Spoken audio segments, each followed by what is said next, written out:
আজকের বিষয় 2018 সালে মির্জা ফখরুলের বলা একটা কথা নিয়ে। কথাটা গুরুত্বপূর্ণ, সেজন্য এতদিন পরে টাইনে আনতেছি। উনি বলছিলেন বিএনপি শরিয়া আইনে বিশ্বাস করে না। আমি এটা আগে দেখি নাই, দেখে কিছুক্ষণ থমাইরা বসে থাকলাম। আমি এই প্রচারটা করতে চাই নাই, কারণ আমি মুসলমান না। আর মোদির ফুয়ারা এসে বলতে থাকবে, শালা মালবান, তুই কেন এই বিষয় নিয়ে কথা কইস? তুই বাংলাদেশের মুসলমানদের মনকে বিষাক্ত করে দিতেছিস, তুই দেশকে অশান্ত বানায় রেখা ইন্ডিয়া লাভ করে দিতেছিস, তুই শালা রয় রেজেন। কিন্তু বাধ্য এক করতে হইল, কারণ বাংলাদেশের মানুষ এক মহাবিপদের সামনে পড়ছে। এই সমস্ত ভীরু কাপুরুষ ইন্ডিয়ার পশ্চিমের সামনে নত জানু রাজনৈতিক নেতা এবং দলের নেতাদের কারণে। মির্জা ফখরুল যে বিয়া করেছিলেন সেটা শরিয়া আইনে না।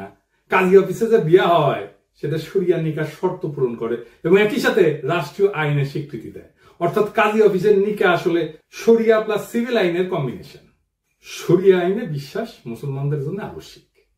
একজন মুসলমান কোরআন এবং সুন্নাহ মানেই তিনি স্বীকার করেন যে সেখান থেকে নির্গত আইনই তার জীবনের বিধান। অতএব শরিয়া আইন মানা মানে আল্লাহর পাঠানো আইনগত কাঠামোকে মানা। এটা কোনো বিকল্প বা ইচ্ছিক বিষয় না যে আমি বিশ্বাস করলাম বা বিশ্বাস করলাম না, বরং ইমানের অপরিহার্য অনুষঙ্গ একজন মুসলমানের জন্য। ইসলামের মধ্যে শরিয়া আইন অস্বীকার মানে আল্লাহর সার্বভৌমত্ব অস্বীকার করা। এখন কেন মির্জা ফখরুল বলে যে বিএনপি শরিয়া আইনে বিশ্বাস করে না?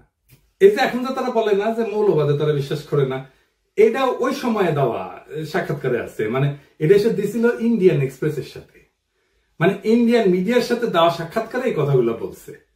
আপনি এই নিউজ দেখান যে কোনো ইসলামী আলেমকে, তিনি কইবেন মির্জা ফখরুল এইভাবে আল্লাহর আইনি কর্তৃত্বকে প্রত্যাখ্যান করছেন, কারণ এটা তাওহীদের মৌলনীতির পরিপন্থী। শরিয়া আইন মুসলিম উম্মার আইডেন্টিটি এবং ঐক্যের কেন্দ্র। বাংলাদেশে এলিটদের মধ্যে এমন একটা অবস্থা হয়েছে না যে ইসলামের নাম আসলে ভয় কুকড়ায় যায়, যেন মুসলমান হওয়াটা তার জন্য অপরাধ। পশ্চিমা রাষ্ট্র ব্যবস্থায় আইন হইল মানবীয় চুক্তির ফল, মানে সোশ্যাল কন্ট্রাক্ট। তাই সেটা পরিবর্তনশীল, ভগ্ন এবং বিভক্ত। কিন্তু মুসলমানদের একমাত্র নির্ভরযোগ্য আইন কাঠামো হইল শরিয়া আইন, যা কুরআন এবং সুন্নাহর সাথে সামঞ্জস্যপূর্ণ এবং উম্মাকে এক সূত্রে গাঁথে। তার মানে শরিয়া আইনকে অস্বীকার করা বা অবিশ্বাস করা মানে মুসলিম উম্মার ঐক্য, ইতিহাস, ন্যায় বিচার এবং বিশ্বাস কাঠামো সবকিছুতে আঘাত করা। দুনিয়াতে নানা আইনি ব্যবস্থা আছে যা এই বৈশ্বিক আইনি কাঠামো তৈরিতে সাহায্য করছে। যেমন ধরেন রোমান আইন, এখান থেকে আমাদের যে সিভিল ল এটা আসছে। কমন ল, এটা এই যে অ্যাংলো আমেরিকান ট্র্যাডিশন থেকে আসছে। ক্যানন ল, এটা খ্রিস্টান চার্চের আইন। এবং এই ক্যানন ল এরও ভূমিকা আছে বৈশ্বিক আইন কাঠামো তৈরি করার ক্ষেত্রে। প্রাচীন হিন্দু আইন, এটারও তো বৈশ্বিক আইন কাঠামো তৈরি করার ক্ষেত্রে ভূমিকা আছে। চীনা আইন, এটাও তো ভূমিকা আছে বৈশ্বিক আইন কাঠামো তৈরি করার ক্ষেত্রে। আন্তর্জাতিক আইন যেমন ইউএন হিউম্যান রাইটস বা জেনেভা কনভেনশন, এগুলো তো আইন। ইসলামী শরিয়া আইন এমন একটা আইন যা সারা দুনিয়ার আধুনিক আইন কাঠামোর তৈরিতে অবদান রাখছে। কিভাবে আসেন দেখি। রোমান ল এবং আধুনিক পশ্চিম আইন শরিয়া আইন থেকে ধার করেছে। ধার বলবো না, চুরি করেছে। আসলে পরের জিনিস না কইয়া নিলে তো সেটা চুরি বলা হয়। অবশ্য অনেক জায়গায় তারা প্রত্যাখ্যান করছে, আমরা সেই বিষয়ে আসবো, সেগুলো বিস্তারিত আলাপ করব। কি কি গ্রহণ করছে আসেন সেটা দেখি। ইসলাম শরিয়া ওয়াকফ বা ধর্মীয় জনকল্যাণমূলক কাজে ব্যবহার করা হয় যে সম্পদ, ব্রিটিশরা ভারত শাসনের সময় এই ওয়াকফ ব্যবস্থার ধারণা গ্রহণ করে, তা থেকে ট্রাস্ট ল তৈরি করে। ট্রাস্ট ল, আজকে যে ট্রাস্ট ল দেখেন এটা আসলে ওয়াকফ থেকে তৈরি করা। আপনি যে ট্রাস্ট আইন দেখেন এটা শরিয়া আইনের কপি পেস্ট। ব্রিটিশরা ভারত শাসনের সময় এই ওয়াকফ আইন বিশ্লেষণ করে। মূলত এটা স্যার উইলিয়াম জোন্স এবং হেনরি মাইন ওয়াকফের ধারণা থেকে ট্রাস্ট ল গড়ে তোলে। ট্রাস্টি এবং বেনিফিশিয়ারি সম্পর্ক অনেকটা ওয়াকফের কপি পেস্ট। বিশেষ করে চ্যারিটেবল ট্রাস্টের পারপিচুয়াল এন্ডাওমেন্ট ধারণা, এটা ওয়াকফ থেকে নেওয়া হয়েছে। পারপিচুয়াল এন্ডাওমেন্ট এটার মানে কি জানেন না? আসেন এটা বুঝে দেখি। এটা হচ্ছে স্থায়ী তহবিল, মানে হলো একটা তহবিল বা ফান্ড যেটা কখনো শেষ হবে না। ধরেন আপনি একটা বড় অঙ্কের টাকা কোনো বিশ্ববিদ্যালয়, হাসপাতাল বা কোনো সংগঠনকে, প্রতিষ্ঠানকে দিলেন, কিন্তু শর্ত হইলো যে এই টাকা মূলধন হিসেবে সুরক্ষিত থাকবে, আপনি হাত দিতে পারবেন না, খরচ করা যাবে না। শুধু এই টাকা থেকে যে আয় হবে সেটা দিয়ে বিশ্ববিদ্যালয় হোক, হাসপাতাল হোক, প্রতিষ্ঠান হোক, এটা খরচ চালাবে। এরকম প্রচুর প্রতিষ্ঠান আছে। এইভাবে মূলধন কখনো শেষ হয় না, শুধু আয়ের অংশ ব্যবহার করা হয়। ফলে ওই প্রতিষ্ঠান চিরকাল, এটাকে পারপিচুয়ালি বলা হচ্ছে, চিরকাল এই তহবিল থেকে উপকৃত হইতে পারে।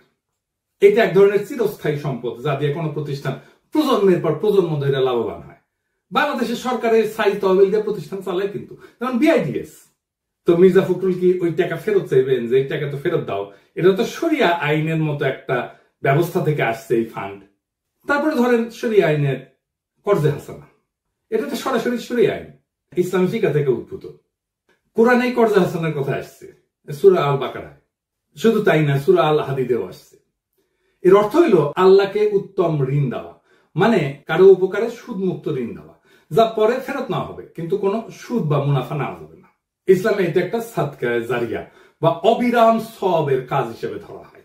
আধুনিক পশ্চিম আইনে কিন্তু এটা গ্রহণ করছে, যেমন মাইক্রোফিন্যান্স, জিরো ইন্টারেস্ট লোন, এমনকি কিছু খ্রিস্টান চার্চ, ইহুদি কমিউনিটি, নন প্রফিট প্রতিষ্ঠান interest free community loan fund চালায়।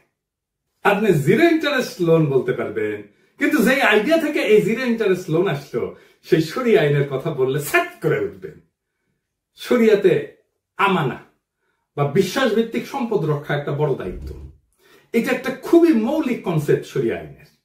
মানে এই বিশ্বাস, এইটা রক্ষা করাটা এটা দায়িত্ব, কিন্তু এটা অপরাধ না। কিন্তু রক্ষা না করলে, লঙ্ঘন করলে ক্ষতিপূরণ দিতে হয়। এটা ক্রিমিনাল অফেন্স না, ক্ষতিপূরণ দিতে হয়। পশ্চিমে এটা প্রতিফলন আছে ইকুইটি ল বা ল অফ ট্রাস্টে।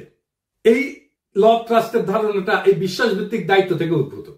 ট্রাস্টিদের উপরে আস্থা রক্ষার আইনি বাধ্যবাধকতা প্রতিষ্ঠিত হয়, এটা আসছে শরিয়া থেকে, এবং এটা ভাঙলে তাকে ক্ষতিপূরণ দিতে হবে। তারপরে ধরেন মিরাস আইন, যেটাকে স্ট্রাকচার ইনহেরিটেন্স বলা হয়, যেটা নিয়ে সেকুলারদের প্রচুর চুলকানি। ইসলামী উত্তরাধিকার আইন ছিল প্রথম ব্যবস্থাগুলোর মধ্যে একটা, যেখানে নারী, শিশু, স্ত্রী, দূরসম্পর্কীয় আত্মীয় সবাই নির্দিষ্ট অংশ পাইত। রোমান ল কিন্তু ছিল এটা পিতৃতান্ত্রিক, এটা নিয়ন্ত্রণ ছিল পিতৃতান্ত্রিক নিয়ন্ত্রণ ছিল। কিন্তু আধুনিক সিভিল কোড এবং ফ্রান্সে এই শরিয়া আইন থেকেই এই ধারণাটা নিয়ে কোড নেপোলিয়ান বা জার্মানিতে বিজিবি এই আইন তৈরি করা হয়। গণিত ভিত্তিক উত্তরাধিকার অনেকাংশেই এটা ইসলামী শরিয়ার কাছাকাছি। নেপোলিয়ান যে আইনটা করছিলেন ফ্রান্সে, আসলে এটা একটু মিলাই দেখি শরিয়া আইনের সাথে। কোড অফ নেপোলিয়ান এটা 1804 সালে ফ্রান্সে এটা প্রতিষ্ঠিত হয় এবং বিজিবি নামে 1900 সালে জার্মানিতে প্রতিষ্ঠিত হয়। তো এটা মিল কোথায়? যেমন ফিক্স শেয়ার, মানে বৈধ উত্তরাধিকারদের ফিক্স শেয়ার ইসলামী আইনে নির্ধারিত অংশে, যেমন ফরজ ফারায়েজ, ফরাসি কোডে এটাকে বলা হয় রিজার্ভ হেরিডিটারি।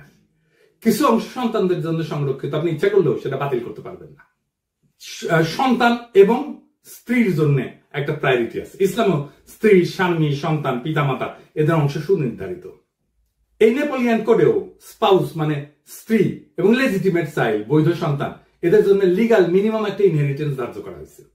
এবং ম্যাথমেটিক্যাল প্রিসিশন আছে ইসলামে, অঙ্ক করে ভাগ করে দেওয়া। নেপোলিয়ান সিস্টেমে এই বন্টনটা নির্দিষ্ট ক্যালকুলেশনের মাধ্যমে নির্ধারিত হয়।